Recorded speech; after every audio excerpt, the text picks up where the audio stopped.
Morning. So, welcome to today's miracle morning at the Scarborough Bluffs in Toronto. It's maybe the second or third day of spring,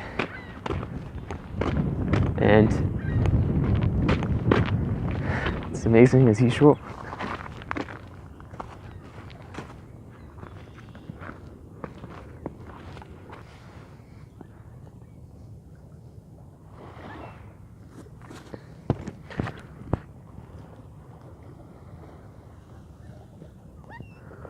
So I had a dream today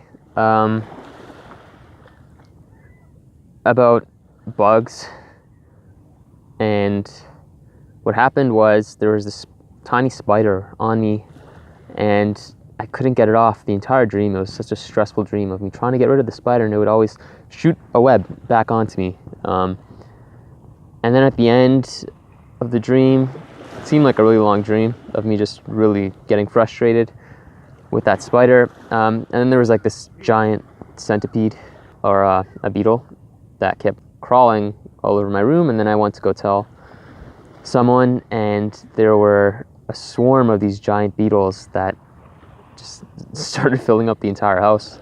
And then I went to go like into another room, and they all swarmed in, and then they started to kind of act like dogs or cats.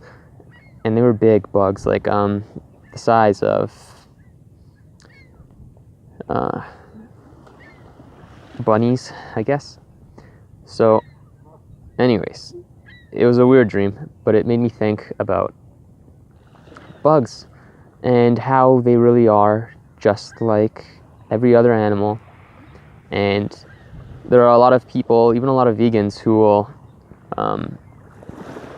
say they'll still squish bugs. Maybe not all bugs, but mosquitoes they'll kill. And it's really just because there's the disconnect. Just like there was the disconnect for so many vegans before they were vegan with animals, there's this disconnect with bugs because you don't really witness their suffering. You don't see them as cute. You can't recognize as much of their emotions. But if you try to look for it, you'll find it. Like if you smack the wall next to a spider, you can see it gets scared. And it'll like freeze and it'll wait. And sometimes if you do it again, it'll like scurry away quickly. Same with centipedes or any other kind of crawling bug like that. And so the idea is to recognize that and like have just as much compassion for like all life. I know some people will say how mosquitoes, they can carry diseases, so it's justified to squish them. But if you apply that to any other animal that you already care about, you wouldn't say that. Like if pigs had diseases that could transfer to humans just as easily as it can with mosquitoes, where you don't notice that they're there, and then all they do is they touch you or something and you got it. Would you feel okay then with killing pigs, or would you try your best to just avoid them? And if it happens, not all pigs that touch you give you any sort of disease. So, I mean, and like just the idea that you would kill something because of the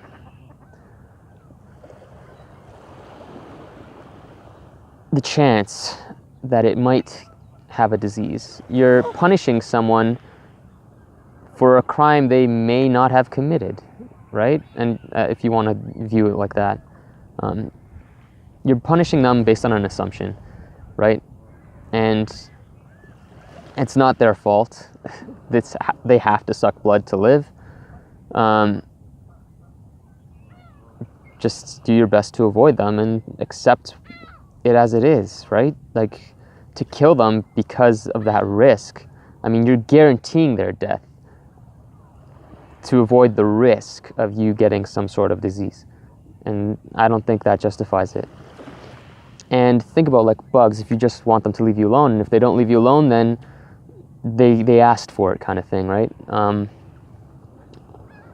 mosquitoes have to suck blood to survive, and even if like it's a bug that's just crawling on you, like I remember I was sleeping on the floor one time, and a big centipede crawled on my arm, and I woke up and I was like, whoa, and I shook it off, and I was grossed out at first, and then I thought about it, and I realized we're titans, we're colossus to these insects. And if I lived in a world full of titans or colossi, I of course would want to like climb onto them as they're sleeping, because I think they're so cool. So maybe bugs view us in the same way, and can you really blame them for wanting to kind of interact with us, right?